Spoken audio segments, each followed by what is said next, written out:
YCP మాజీ మంత్రి సమయం చూసి స్పీడ్ పెంచారు. నెల్లూరు కేంద్రంగా మరొకసారి అనిల్ కుమార్ యాదవ్ పావులు కదిపారు. మేయర్ పీఠం కోసం కూటమి పార్టీల ఎత్తులు, కార్పొరేటర్లతో గోవా, పుదుచ్చేరిలో క్యాంపుల ఏర్పాట్లు చేస్తున్నారు. సైలెంట్ గా కార్పొరేటర్లను అనిల్ కుమార్ యాదవ్ లాగేశారు అన్న సమాచారం కూడా ఉంది. 2024 ఎన్నికల తర్వాత సైలెంట్ అయ్యారు అనిల్ కుమార్. నెల్లూరులో మళ్లీ వైసీపీ యాక్టివ్ పాలిటిక్స్ అయితే షురూ అయిపోయాయనే చెప్పాలి. ఇదే అంశంపై పూర్తి సమాచారం మా ప్రతినిధి కిరణ్ అందిస్తారు. చెప్పండి కిరణ్, ఇప్పుడు అనిల్ కుమార్ మేయర్ పదవి కోసమే కూటమి పార్టీలు ఎత్తులు చేస్తుంది అన్నట్టుగా కూడా సమాచారం ఉంది. దీని గురించి మీరేమంటారు? అమూల్య, మాజీ మంత్రి అనిల్ కుమార్ యాదవ్ గత కొద్ది రోజులుగా రాజకీయాల్లో స్తబ్దతగా ఉన్నారు. 2024 ఎన్నికల్లో టీడీపీ కూటమి ప్రభుత్వం అధికారంలోకి వచ్చిన తర్వాత పలు రకాల వివాదాలు, పలు రకాల కేసులు నమోదు కావడంతో ఆయన రాజకీయంగా సైలెంట్ అయ్యారు. ఆయన చెన్నైలో వ్యాపారాలు చూసుకుంటున్నారు. రాజకీయంగా ఎక్కడ స్టేట్మెంట్లు ఇవ్వలేదు. కేవలం కొద్దిమంది వైఎస్ఆర్సీపీ నేతలు అరెస్ట్ అయినప్పుడు మాత్రమే స్పందించిన పరిస్థితి ఉంది.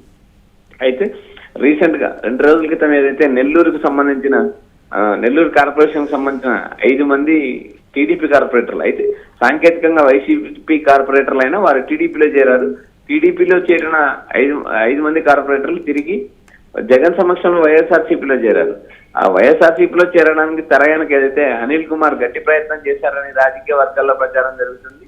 ఇప్పుడు ప్రస్తుతం ఇన్ఛార్జ్ గా ఉన్న పర్వత చంద్రశేఖర్ రెడ్డి, మాజీ మంత్రి అనిల్ కుమార్ యాదవ్ ఇద్దరు సమన్వయంతో జగన్ సమక్షంలో ఆ కార్పొరేటర్ను వైసీపీలో చేర్చారు. అయితే వైసీపీలో చేరిన తర్వాత ఆ కార్పొరేటర్లు తిరిగి నెల్లూరుకు వచ్చే సమయంలో ఇద్దరు కార్పొరేటర్ను టీడీపీ నేతలు బలవంతంగా కిడ్నాప్ చేయించారు, పోలీసులతో బలవంతంగా కిడ్నాప్ చేయించారని ప్రచారం జరిగింది. అయితే వారిని ఏదైతే నెల్లూరుకి సంబంధించిన మొత్తం కార్పొరేటర్లందరినీ పుదుచ్చేరి క్యాంపుకు తరలించారు కోటంరెడ్డి బ్రదర్స్.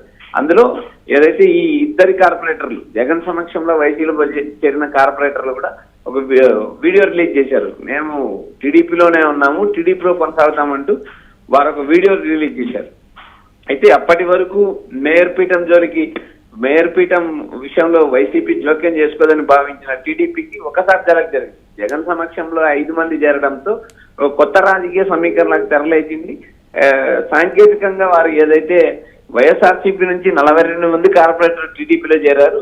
అందులో ఏదైతే వారికి ఈ 5 మంది కార్పొరేటర్లు జలకి ఇవ్వడంతో ఈ నెల 18న జరగబోయే మేయర్ పీఠ అవిశ్వాస తీర్మానంలో ఏం జరుగుతుంది, టీడీపీ కూటమి అనుకున్న లక్ష్యం సాధిస్తుందా లేదా అని రాజకీయంగా ఒక చర్చ ప్రారంభమైంది. అయితే వీరు ఏదైతే ఈ కార్పొరేటర్లు జలకి ఇవ్వడంతో అప్రమత్తమైన కోటంరెడ్డి బ్రదర్స్ మొత్తం 35 మంది కార్పొరేటర్లను, ఏదైతే వైసీపీలో చేరిన ఇద్దరు కార్పొరేటర్లు 35 మంది కార్పొరేటర్లను పుదుచ్చేరి క్యాంపుకు తరలించారు. ఈ నెల 18వ తేదీన ఏదైతే మేయర్ పైన అవిశ్వాస తీర్మానం ఉంది. ఈ అవిశ్వాస తీర్మానం వీగిపోతుందా లేక ఆ అవిశ్వాస తీర్మానం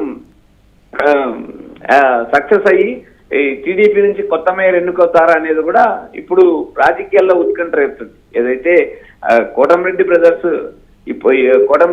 బ్రదర్స్ వర్సెస్ అనిల్ కుమార్ యాదవ్, ఏదైతే వీరి ఇద్దరి మధ్య మొదటి నుంచి ఆధిపత్య హోరాహోరీ నడుస్తుంది. ఇప్పుడు గత కొద్ది రోజులుగా రాజకీయాలకు దూరంగా ఇన్యాక్టివ్ అయిన అనిల్ కుమార్ యాదవ్ మళ్ళీ నెల్లూరులో యాక్టివ్ పాలిటిక్స్ చేయడానికి సిద్ధమయ్యాడంటూ రాజకీయ వర్గాల్లో ఒక ప్రచారం జరుగుతుంది. మరోపక్క నెల్లూరులోనే నిన్న ఏదైతే అనిల్ కుమార్ యాదవ్ ప్రెస్ మీట్ పెట్టి టీడీపీ ఈ సాంకేతికంగా ఓడిపోయింది, వైసీపీలో చెందిన కార్పొరేటర్లు తిరిగి బలవంతంగా పోలీసులతో తరలించారు, నెల్లూరు జిల్లాలో పోలీసుల రాజ్యం నడుస్తుంది, టీడీపీ పాలనలో పోలీసుల హవానే నడుస్తుంది, రాజకీయ నాయకులు కేవలం పోలీసులను అడ్డం పెట్టుకుని కేసులు పెట్టడము, కిడ్నాపులు చేయడము, హత్యలు చేయించడం లాంటి పనులు కూడా చేస్తున్నారంటూ అనిల్ కుమార్ ఘాటుగా స్పందించారు. ఇప్పటి వరకు ఏదైతే 2024 ఎన్నికల తర్వాత సైలెంట్ అయ్యి ఏదైతే వ్యాపారాలకే పరిమితమైన అనిల్ ప్రస్తుతం యాక్టివ్ అయ్యాడు. రాజకీయాల్లో నేనున్నాను అంటూ నిరూపించుకోవడానికి కూడా సిద్ధమయ్యారంటూ నెల్లూరు జిల్లాలో ప్రచారం జరుగుతుంది. అయితే ఇప్పటి వరకు వైసీపీ అధినేత జగన్మోహన్ రెడ్డి నెల్లూరు జిల్లాలో గత ఎన్నికల్లో నరసరావుపేట పార్లమెంట్ నుంచి అనిల్ కుమార్ యాదవ్ పోటీ చేయించారు. అయితే అనిల్ కుమార్ యాదవ్ ఓడిపోయారు. 2024 ఎన్నికల్లో ఓడిపోయిన తర్వాత అనిల్ కుమార్ యాదవ్ కు నెల్లూరు జిల్లాలో కానీ నరసరావుపేటలో కానీ ఎలాంటి బాధ్యతలు అప్పచెప్పలేదు. నెల్లూరు ఇన్ఛార్జిగా ప్రస్తుతం పర్వతరెడ్డి చంద్రశేఖర్ రెడ్డి నెల్లూరు ఇన్ఛార్జిగా ఉన్నారు. కోటమిరెడ్డి ఏదైతే కాకాని గౌతమ్ రెడ్డిని జిల్లా అధ్యక్షుడిగా నియమించారు. ఇప్పటికీ జిల్లాలో ఉన్న 10 స్థానాల్లో కూడా ఎక్కడ కూడా అనిల్ కుమార్ యాదవ్ కు పార్టీ బాధ్యతలు అప్పచెప్పలేదు. అందుకు తగిన రీతిలోనే అనిల్ కుమార్ యాదవ్ కూడా రాజకీయంగా సైలెంట్ అయ్యారని మొన్నటి వరకు ప్రచారం. మరి కిరణ్, ఇప్పుడు చూసుకుంటే ఇటు చూసి సైలెంట్ గా కూడా కార్పొరేటర్లు రాగేశారు అనిల్ కుమార్ అంటూ కూడా ప్రచారం నడుస్తుంది. మరి ఇది ఎంతవరకు నిజం అంటారు? అమూల్య, ఏదైతే చెన్నైలో వ్యాపారాలు చేసుకుంటూ రాజకీయంగా సైలెంట్ అయిన అనిల్ కుమార్ యాదవ్ ఒక్కసారి 5 మంది కార్పొరేటర్లను టీడీపీ నుంచి వైసీపీలోకి తీసుకురావడంలో కీలక పాత్ర పోషించారు. ఆయన ఏదైతే ప్రస్తుత ఇన్ఛార్జ్ ఉన్నారో పర్వత చంద్రశేఖర్ రెడ్డితో అనిల్ కుమార్ యాదవ్ ఏదైతే సమన్వయం చేసుకుంటూ ఈ 5 మంది కార్పొరేటర్లను జగన్ సమక్షంలో వైసీపీలో చేర్చారు. అందులో 2 కార్పొరేటర్లు తిరిగి భయప్రాంతాలకు కానీ కేసులకు కానీ భయపడి మళ్ళీ రిటర్న్ వెళ్ళిపోయారు. అయితే వీరు రావడానికి అనిల్ కుమార్ యాదవ్ స్కెచ్చే ప్రధాన కారణం అంటూ నెల్లూరు జిల్లా రాజకీయ వర్గాల్లో ప్రచారం జరుగుతుంది. అయితే పర్వతనే చంద్రశేఖర్ రెడ్డి కూడా యాక్టివ్ రోల్ పోషించారు. ఇద్దరు నాయకులు సమక్షంలో 5 మంది కార్పొరేటర్లు జగన్ సమక్షంలో తీర్థం పుచ్చుకోవడం జరిగింది. రేపు జరగబోయే ఏదైతే ఈ నెల 18న జరగబోయే మేయర్ అవిశ్వాస తీర్మానంలో మరికొంతమంది ఏదైనా వైఎస్ఆర్సీపీ నుంచి టీడీపీలో చేరిన కార్పొరేటర్లు 41 మందిలో ఇప్పటికి 5 మంది తిరిగి రాగా మళ్ళీ 5 మందిలో 2 ఎన్నికకి వెళ్ళారు. ఇక మిగిలిన కార్పొరేటర్లు ఎవరెవరు టీడీపీకి ఓటేస్తారు, లేక కొంతమంది ఈ వైఎస్ఆర్సీపీకి సంబంధించిన నాయకులు మళ్ళీ జగన్ సమక్షంలో అయినా పార్టీలో చేరతారా, లేక ఓటింగ్ సమయంలో చేతులు ఎత్తకోకుండా ఉంటారా, ఆ కూటమికి మద్దతు ఇస్తారా లేదా అనేది కూడా ఇప్పుడు ఒక బిగ్ క్వశ్చన్ అయింది. ఎందుకంటే గత 4 ఏళ్లుగా మేయర్ గా కొనసాగుతున్న స్రవంతి ఏదైతే కోటమిరెడ్డి శిష్యురాలు, కోటమిరెడ్డి అనుచరుడు, ఏదైతే మేయర్ భర్త జయవర్ధన్ కూడా కోటమిరెడ్డి అనుచరుడు. అయితే స్రవంతి కూడా ఏదైతే ఫస్ట్ కోటమిరెడ్డి శ్రీధర్ రెడ్డి ఏదైతే టీడీపీలో చేరిన తర్వాత నేను కోటమిరెడ్డి వెనకనే ఉంటానన్ను అంటూ కొద్ది రోజులు కోటమిరెడ్డితో పాటు ఉన్నది. అయితే అప్పుడు కూడా ఏదైతే వైసీపీ గవర్నమెంట్ ఉన్న పరిస్థితుల్లో కూడా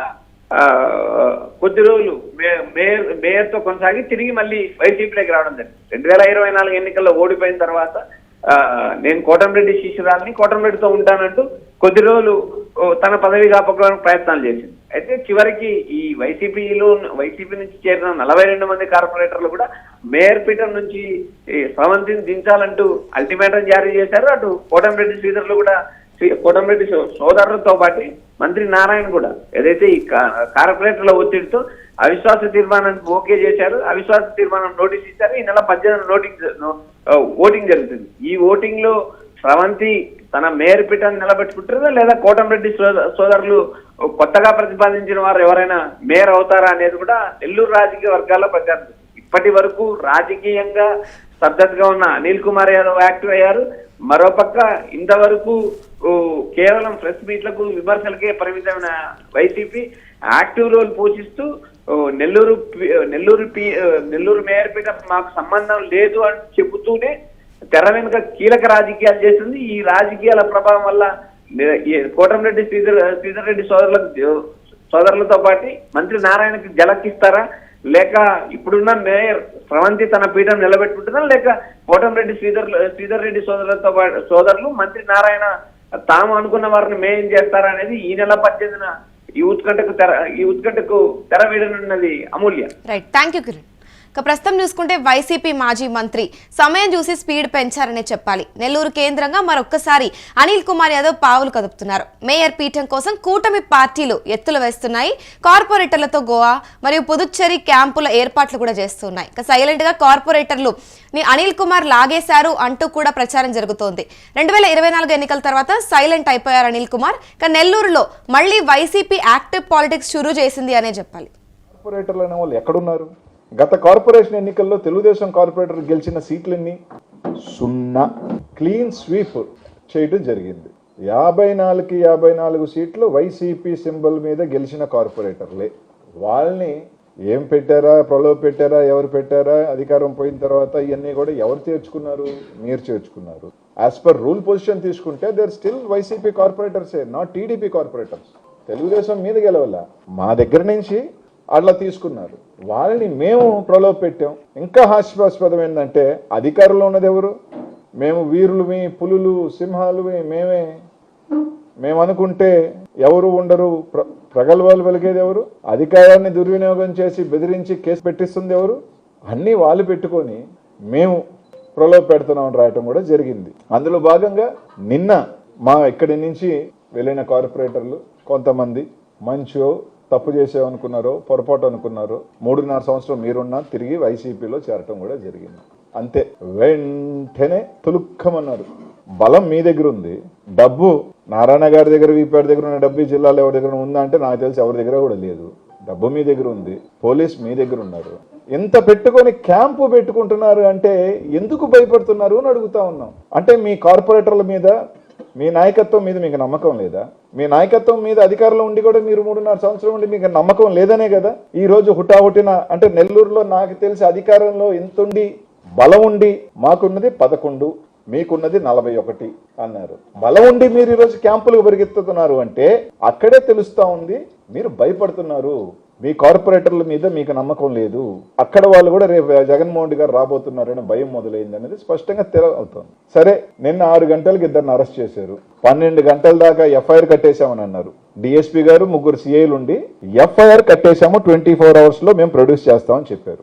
ఏం కేసు అనేది చెప్పలా. మేము చెప్పము ఏం కేసు కట్టాము, 24 hours లో మేము కోర్టులో పెడతాము అని అన్నారు. సరే సార్, మీరు అరెస్ట్ చేసినప్పుడు నిజంగా కేసు ఉంటే రైట్, వీల్ ఫైట్ లీగలీ అంటే మేము 24 గంటల్లో మేము కోర్టులో పెడతాము, మేమేం కేసు చెప్పాల్సిన అవసరం లేదని చెప్పి రాత్రి 12 గంటల దాకా నేను కానీ చంద్రశేఖర్ రెడ్డి గారు కానీ ఉంటే చెప్పడం కూడా జరిగింది. సరే, కేసు కట్టిన వాళ్ళని ఈ రోజు దాకా ఏమన్నా ప్రొడ్యూస్ చేశారా?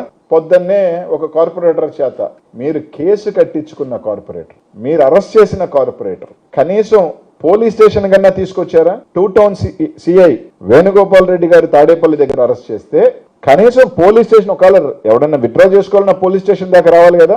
రాకుండా మార్నింగ్ ఒక వీడియో రిలీజ్ చేయించారంటే దాన్ని బట్టి అర్థమవుతా ఉంది పోలీసులు నెల్లూరులో గంజాయి మర్డర్ లిస్టులని వదిలేసి కార్పొరేటర్ ని డెలివరీ మెకానిజం లో ఉన్నారా అని. అసలు మీకు తెలుగుదేశం కార్పొరేటర్లు అనే వాళ్ళు ఎక్కడున్నారు? గత కార్పొరేషన్ ఎన్నికల్లో తెలుగుదేశం కార్పొరేటర్ గెలిచిన సీట్లన్నీ 0. క్లీన్ స్వీప్ చేయడం జరిగింది. 54కి 54 సీట్లు వైసీపీ